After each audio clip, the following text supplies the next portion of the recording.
Alléluia. Gloire au Seigneur. Bonsoir, bonjour, madame de monsieur, chers frères et sœurs, dans le beau et précieux nom de notre Seigneur Jésus-Christ. Je m'appelle Dawa Isidore.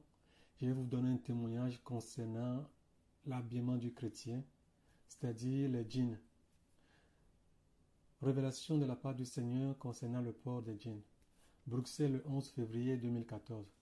Chers frères et sœurs dans le Seigneur, recevez mes salutations. Je m'appelle Isidore, je vis en Belgique. Je vais vous donner brièvement cette expérience que j'ai eue avec le Seigneur le 11 février 2014 dans les environs de 4 heures du matin. Ça fait un moment que j'ai donné ma vie à Jésus. Lorsque j'étais dans le monde, j'aimais les jeans. J'avais toute catégorie de jeans avec moi. Les Levi's de couleurs différentes, les décapotables, les délavés, les salopettes jeans. Je n'aimais pas les tenues ordinaires que les gens de mon alentour portaient. Tous mes investissements sont toujours dirigés vers les jeans modernes, nouvelles collections et plus chers. Mais pourtant, je n'étais pas le fils des riches parents. Les jeans délavés, pour les laver, je te dis qu'après la lessive, il faut masser les articulations du bras. Raison pour laquelle, quand les jeans se salissaient, c'était pour moi des soucis. Après avoir donné ma vie à Jésus, je continuais toujours à porter les jeans parce que je voyais toujours certains des frères toujours en jeans. Et pour moi, c'était normal, car pour moi, je ne voyais rien de mauvais en des jeans. Lorsque j'étais encore au Togo, quelques mois après avoir donné ma vie à Jésus, un jour pendant la prière du dimanche, bien-aimé, j'ai écouté le Saint-Esprit me parler clairement en ces mots. Regarde comment les gens se sont habillés. Et toi, tu es le seul à être différent. N'as-tu pas honte d'être en jeans salopette délavé? Praise the Lord. Alléluia. Après avoir écouté cette voix, aucun pasteur ou diacre ne m'a conseillé. Mais il y avait une honte totale qui a rempli tout mon être. J'avais honte le jour-là. C'est comme s'il y a quelqu'un auprès de moi qui me reprochait.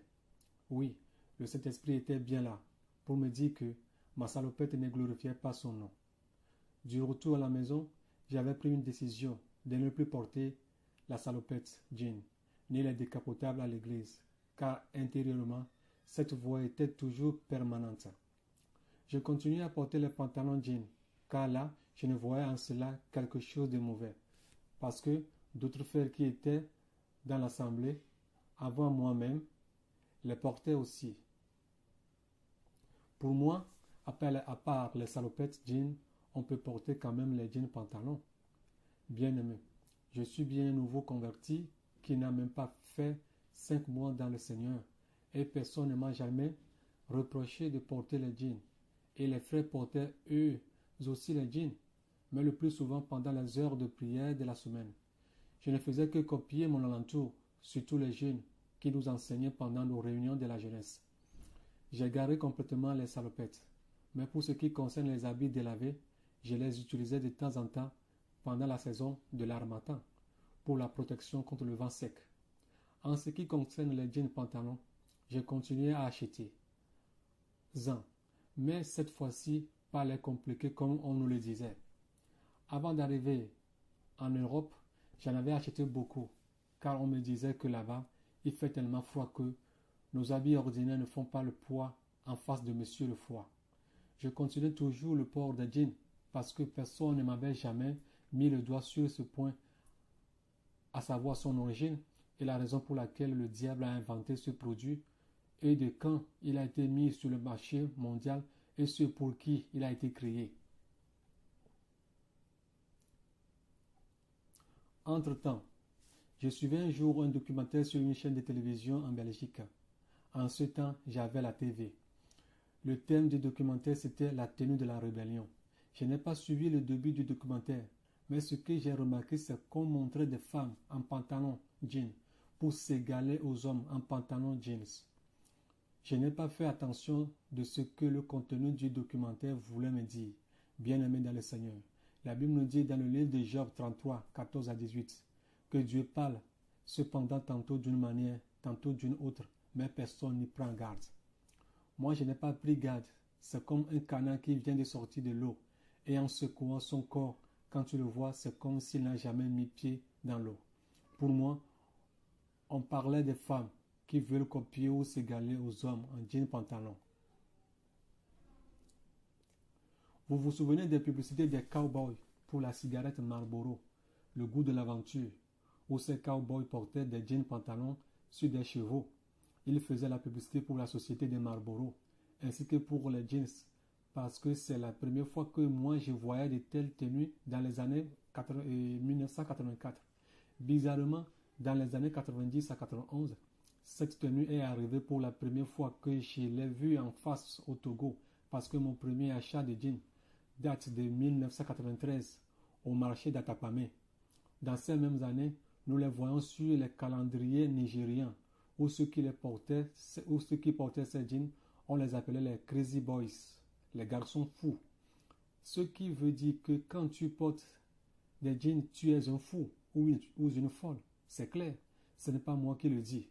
Devons-nous être fous ou folles pour le monde, ou bien pouvons-nous être des fous ou des folles pour le monde et plaire au Seigneur? Celui qui est fou peut-il se contrôler? Non. Celui qui a le surménage peut-il réagir comme un homme normal? Veux-tu continuer à demeurer dans cette folie ou appartenir au groupe de gens qui ont le surménage? Quelle serait ta réaction si quelqu'un t'appelle par exemple Monsieur le Fou? Tu diras qu'on t'a injurié. Alors sache-le que si tu portes des jeans, tu es une folle ou bien un fou. La Bible déclare: Adultère que vous êtes, ne savez-vous pas que l'amour du monde est inimitié contre Dieu? Celui qui donc veut être ami du monde se rend ennemi de Dieu. Jacques 4, verset 4. Les jeans font partie des tenues gothiques ou moyenâgeuses, et ces tenues sont réservées pour le monde. Mais la Bible nous dit de ne pas nous conformer au siècle présent. Eh bien, l'habillement fait partie. Le 11 février 2014, vers 4 heures du matin, quelque chose d'étrange s'est passé. J'étais dans mon lit comme d'habitude dormant, mais subitement c'est comme si j'étais à moitié éveillé, à moitié endormi. D'un coup, j'ai constaté qu'il y avait des serpents dans mon lit.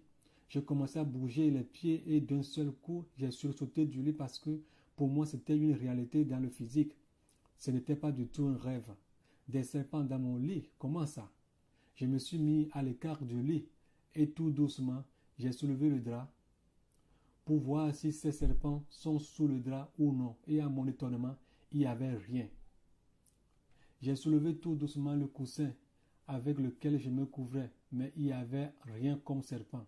J'ai écouté cette voix dans mes oreilles. Fille, les serpents sont les jeans que tu portes. Enlève-les rapidement. J'ai dit à moi, les jeans? Immédiatement, j'ai enlevé mon jeans pantalon et la voix continua à me dire, même le sous-vêtement que tu portes, enlève-le.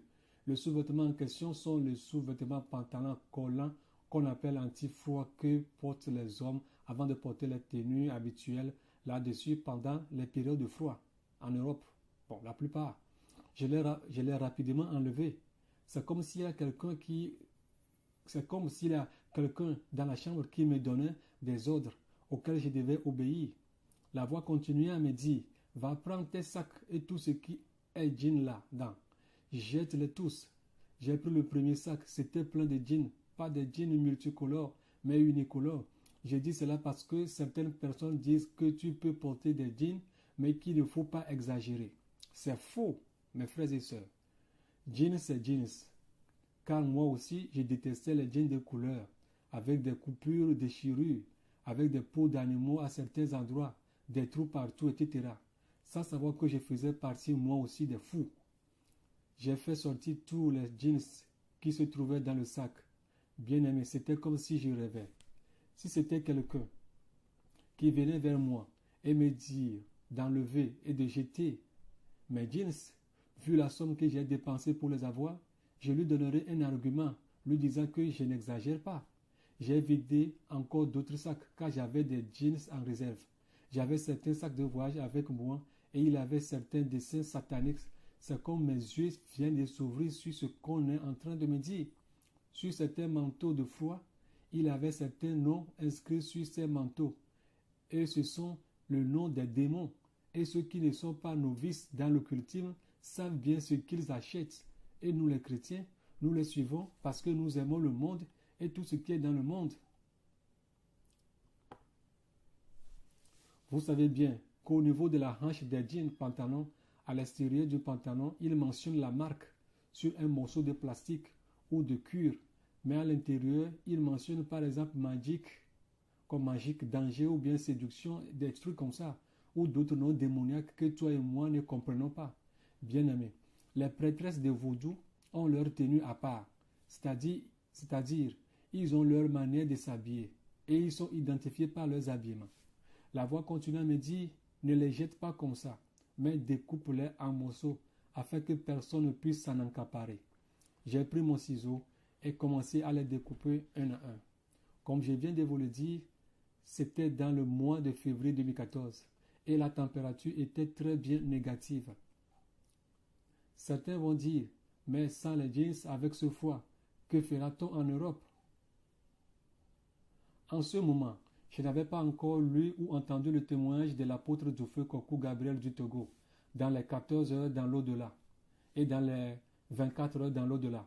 Plus tard, quand j'ai été au courant du témoignage du frère, où il disait dans le témoignage qu'il avait un frère qui s'est retrouvé en affaire à cause des jeans, je me suis mis à pleurer et à remercier le Seigneur pour cette révélation, car ça pourrait être moi ou toi.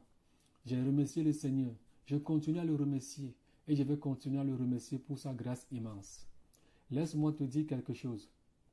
Le jour-là, avant de sortir pour jeter ces jeans, c'est-à-dire ces tenues gothiques, moi aussi j'ai posé cette question. Avant de sortir, je me suis vêtu de 2 pantalons en coton, un plus juste en bas, dont les bas du pantalon insérés dans mes chaussettes, et l'autre pantalon plus large au-dessus, bien ceinturé. Bien aimé, je tâtonnais avant de sortir, car je savais ce qui m'attendait dehors, c'est-à-dire le froid. Mais à ma grande surprise, je n'avais pas froid, et je me sentais plus chaud qu'avec les jeans. À partir de ce jour, j'ai complètement abandonné les jeans. Si tu es en jean et la trompette sonne, puis tu es enlevé, sache-le que Dieu s'est trompé, ma soeur, mon frère. Mais comme Dieu ne peut pas se tromper, alors c'est toi qui auras raté l'enlèvement. Tu aurais raté l'enlèvement avec les jeans, c'est sûr et clair et net. Je pense que toi qui me lis, que toi qui m'écoutes, tu feras de la même, car les jeans sont des tenues impures qui déplaisent le Seigneur. Dieu vous bénisse et qu'il vous garde. Préparons-nous, car bientôt la trompette va sonner. Dans la sainteté absolue, dans la vérité, dans la justice, dans la crainte du Seigneur. Préparons-nous pour rencontrer notre Seigneur. Il est là, il revient bientôt, il est à la porte. Préparons-nous, que le Seigneur vous bénisse. Merci beaucoup et à la prochaine. Que le Seigneur vous bénisse. Amen, amen.